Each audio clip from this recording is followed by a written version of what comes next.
Hey folks, welcome to Module 2. In this module, our expert will go over finding businesses, brokers, and lawyers. So get ready to take some notes and let's jump right in. All right, so we're going to start here on sort of the lower end of business buying and selling marketplaces. And by low end, all I mean is the average price tag and size of the business and all of that. We're starting here at the exchange, which is at exchangemarketplace.com. And this is created by Shopify. Shopify, if you don't know who they are, they're sort of the premier online e-commerce store building platform. Very popular. A huge percentage of the e-commerce stores online are created through Shopify. And they create a marketplace here where people can buy and sell businesses. And the cool thing about this marketplace here is that the data is directly fed from Shopify itself. So Shopify is able to actually validate and verify the sales and traffic data here. So there's no room for the business owners who are selling these to sort of fudge the the statistics. Now, it's not possible really for Shopify to verify what their expenses are as far as going out and buying, paid advertising and stuff. So you still got to do your due diligence and stuff, but it is kind of nice to know that the numbers that you see here are directly from Shopify itself. Let's have a look at this one here. EcoFish Tackle looks like a very cool business, environmentally friendly, all that good stuff. And they have some good numbers here.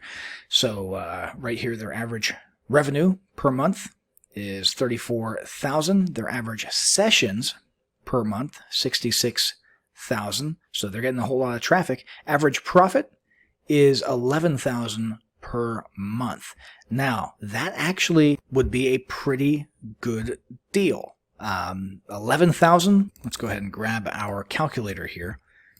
That would give us times 12 an annual profit of 132,000. And of course, this times 3 was that sort of sweet spot number that we talked about earlier. So annual profit times 3 is where generally where you want the sale price to be. So times 3 would bring us up to $396,000, and they're selling it for $79,000. Now, why is that? Well, could be a few reasons. The main reason, though, is that, like I said earlier, this is sort of the lower end or the small pond of places to buy and sell businesses. A lot of these Shopify stores don't actually have enough data to back up this number with a whole lot of certainty.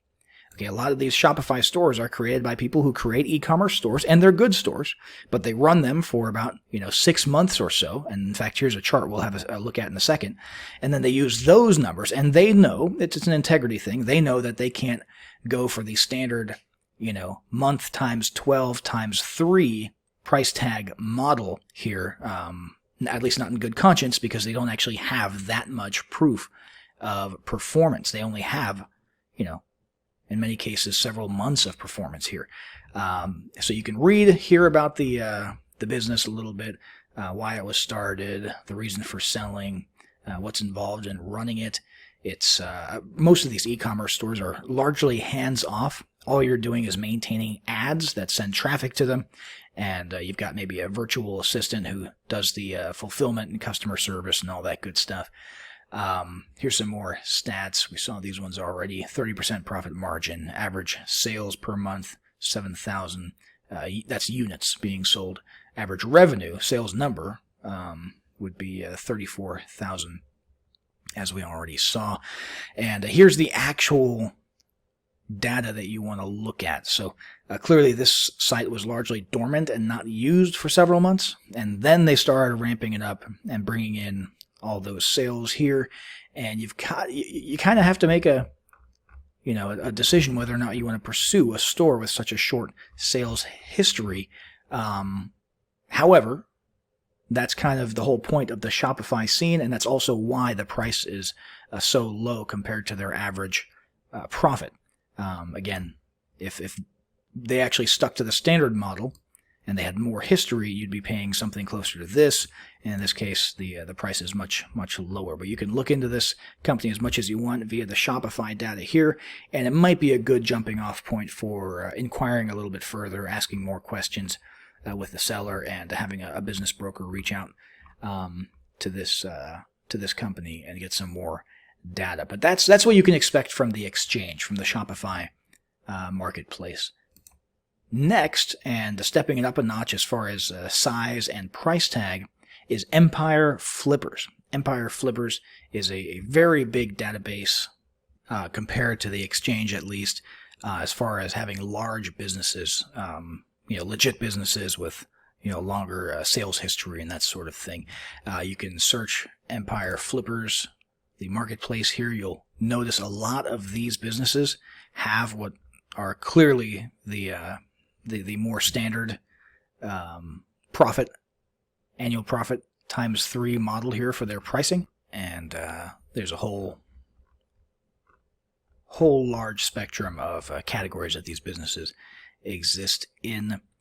We could click on, let's say, this one here. Apparel and accessories is the niche, and it is a SaaS, and they've got some other monetization tags there. The price is $1,800,000, or more than that, and the monthly net profit is $52,000 with a multiple of 36x. So what we can do, click on this one and have a look at some more of the details for this listing. Empire Flippers is kind of a more serious site. So to unlock the actual identity and more of the details about the listing, depending on their settings, you will actually be expected to provide some identifying information about yourself. And the main reason for that is companies don't necessarily want the fact that they are going to be selling soon, or even toying with the idea of selling, to be public, because sometimes that can negatively impact their business, even if they're not selling for a bad reason. They're just selling because they want to retire. Hearing that a business is about to be sold sometimes can have a negative impact on their business. So that's the reason for the sort of secrecy here, if you will. There's a whole lot of data here. It's quite a bit, meatier than what we saw on the exchange. This is basically a SaaS application. It's a plugin or an extension that helps people sell products on e-commerce stores, and their primary source of revenue is through sale of products through this app. Okay, so it installs into the Shopify platform. It's one of the apps that you can get inside of Shopify, and when products are sold using this app, they get some revenue from that, and that's 97% of their earnings. And then they also have a smaller percentage from different premium versions of the app, as well as affiliate offers, and it says YouTube AdSense accounts. This is actually a pretty attractive model here, because they don't have to spend a whole bunch on ads to get these specific sales that cause 90% of their revenue. All they're doing is advertising and spreading the word to get people to download the free app, and then they get that money as people sell through that app. So this is actually attractive from a buyer's perspective. They've got their traffic channels all laid out here. They talk about their expenses for paid Facebook ads, shipping. They've got virtual assistant employees in the Philippines who handle the day-to-day running of the business, which also fits some of our criteria. It's going to be easy to plug in as an owner of this and have it run. You can go hands-on if you want, or hire a manager to manage these virtual assistants. Let's see here. Developer is needed for approximately 2 to 3 hours a month to fix any bugs. That's comforting. So there's lots of good information here, and this business in particular that we look at happens to fit a bunch of those ideal characteristics for a business that you might want to inquire a little bit further about. So all the things that are included in the sale, these are the assets. You get the domain, all the site content, the trademark, the email list of 20,000 subscribers, which is absolute gold. Facebook account with 14,000 likes. I don't know how valuable that is anymore. We've got, and a group with 51,000 members. That is valuable as far as reach on Facebook. YouTube accounts, 33,000 subscribers. So that's good. Standard operating procedures, established supplier contracts and relationships, employee contracts. And they do note that you need to have an approved AdSense account before purchasing the business to ensure a successful migration of the business. And this is another cool feature on Empire Flippers. They actually have podcast interviews here. So you can click here and listen for, how long is this one?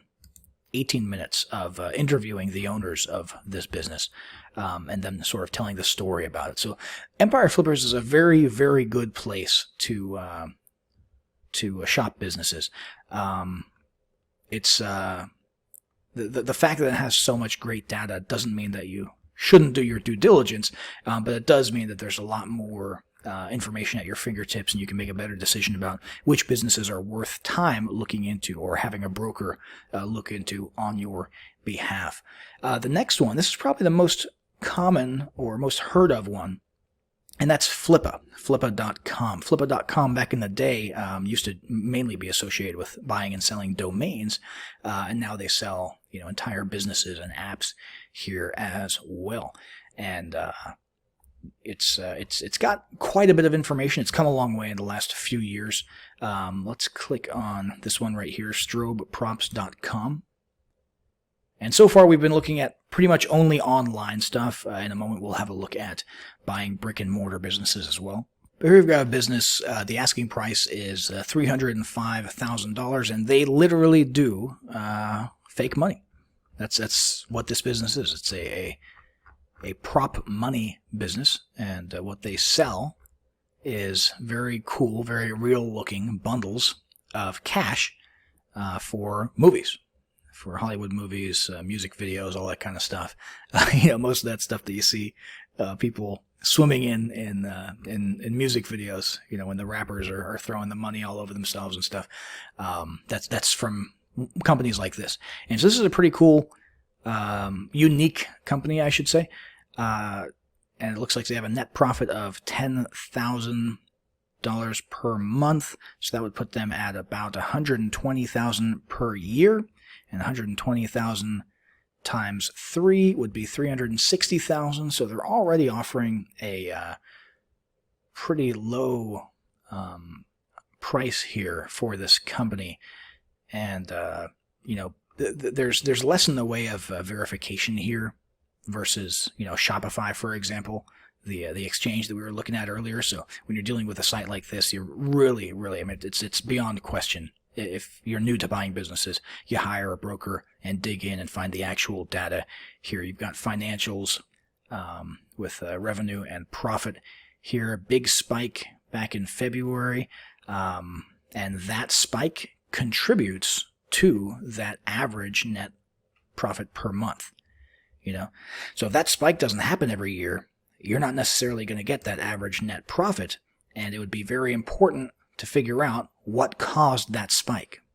Okay, was it an exceptional month? What you need to know why that spike happened there, and get a real feel for what you can actually expect the net profit to be, not necessarily the average over a period of time that included an exceptional moment for some reason in February, because this could have just been them getting lucky and having one big sale to a movie production company, whereas this is the more average type of profit that they're usually seeing per month. So you really want to do your due diligence here, but Flippa is a great place to actually get out there and find lots and lots of businesses for sale.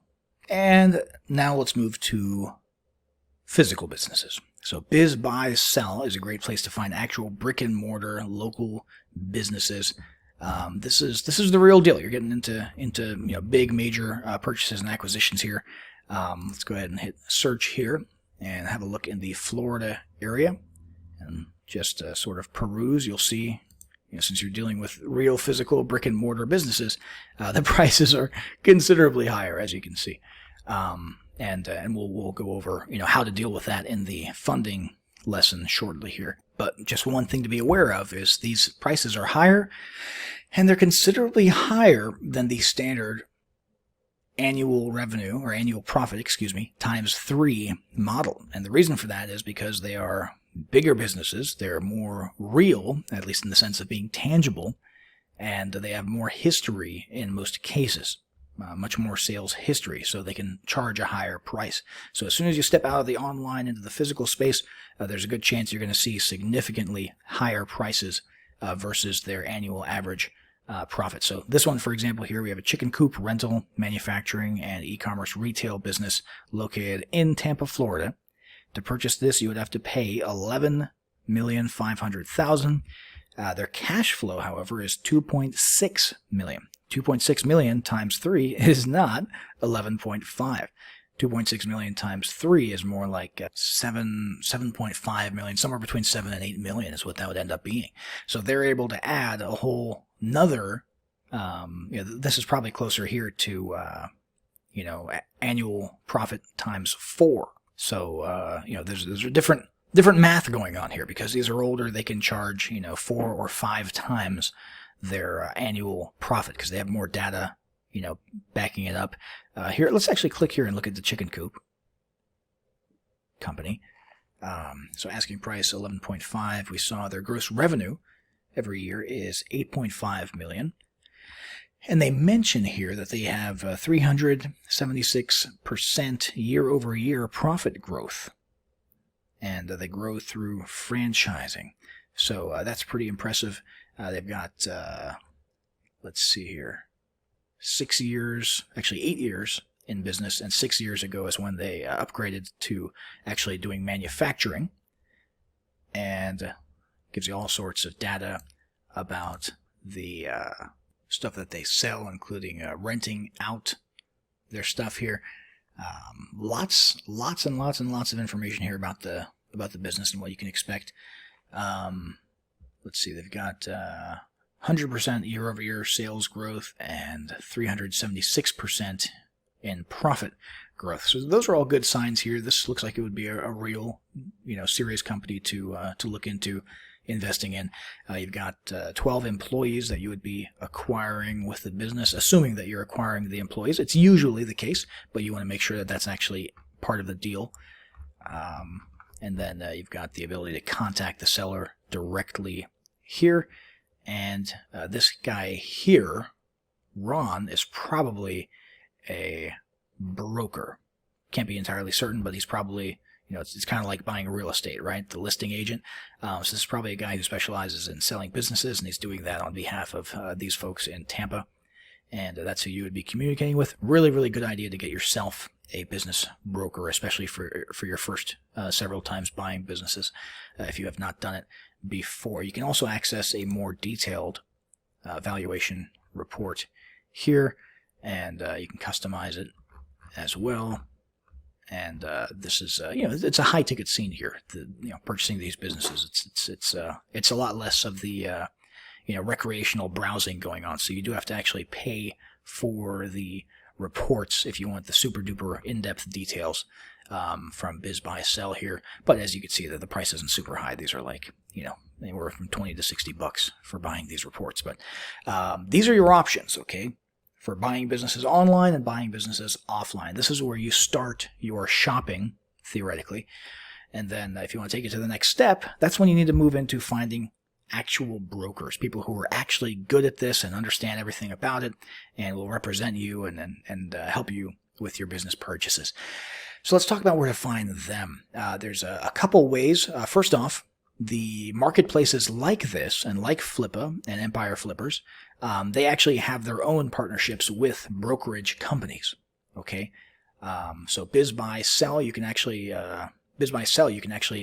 find an entire listing here of brokers who specialize in this. In fact, we just saw this guy not too long ago, so we know he's active on the site. You can contact these people directly. They've got some information about their performance and their history. Thomas here has got over 10,000 businesses that he has sold, helped people sell. And here's all of his services. So this would be one place to find a broker and reach out to someone, see if you can work with them. Digital Exits is another brokerage company. These guys are primarily servicing sellers, but they have listings where you can purchase and you know that you're going through a brokerage company rather than just sort of a for sale by owner situation. And it's kind of the same story over here at FE International. They help people buy and sell companies as well. They use the word website here, presumably because it's primarily SaaS and e-commerce and online businesses. But this is another brokerage company that you could work with. They've got listings here for businesses. So having a broker involved is generally speaking going to be a good idea if you're new to buying businesses. But perhaps even more important than a broker would be an attorney. You want to have an attorney on your team advocating for you and looking out for your best interests. Avo is a great place to find an attorney, to find a business attorney specifically. Let's go through here. Go to business attorneys and choose your state. Let's stick with Florida, just since we were using that example earlier. And in the state of Florida, we've got tons of people here. You can scroll through these. The ones that say ad next to them, of course, means that they have paid to be featured towards the top. And in the case of these two guys, they've got 1 review each. You want to look for people with lots of reviews, lots of experience under their belt for business law. So Jacqueline here, if we were to click on her, 185 reviews, that's pretty stellar. And we can read a little bit more about services that she provides, what her experience is. Does look like she's mostly in the real estate area there, which is not a bad thing. She probably has a very wide experience, but business is only 10% as far as how she ranks herself, and the percentage of her practice, her history of practice. We've got Kevin Jurinsky here, specifically mentions buying, selling, or starting a business. So that might be a lead to follow up on here and to see if it's worth reaching out to this gentleman. Let's see, we've got business makes up 25% of his expertise. So this might be someone to reach out to. And it's always good to vet your lawyers and figure out if they are as good as they say that they are on the listing sites, right? Martindale, which is a very cool tool for looking up lawyers and seeing how they're rated by their peers and that sort of thing. So these guys have a whole lot of information, a very large database on lawyers in the United States. And let's just look up Bob here, for example. And you've got all these individuals here. You click on their profiles and you'll see peer reviews. These are instances in which they have been reviewed by other lawyers, other people in their industry. You've got biography, you've got areas of practice, you've got, in some cases, it doesn't have it here, but in some cases you would actually have cases that they've been involved in listed here. Education, history, all that good stuff, admission to the bar, and then of course the peer reviews here. And as you can see, this guy looks pretty stellar. So this is always a good idea when you're hiring an attorney. You're not looking to nitpick too much. These are attorneys, and you're not. So, you're just looking to make sure that there isn't anything particularly troubling that stands out about an attorney that would make you want to maybe think twice and keep shopping for another one. So this is it. This is where you start your shopping for businesses. This is where you figure out who you might want to look into and consider purchasing from.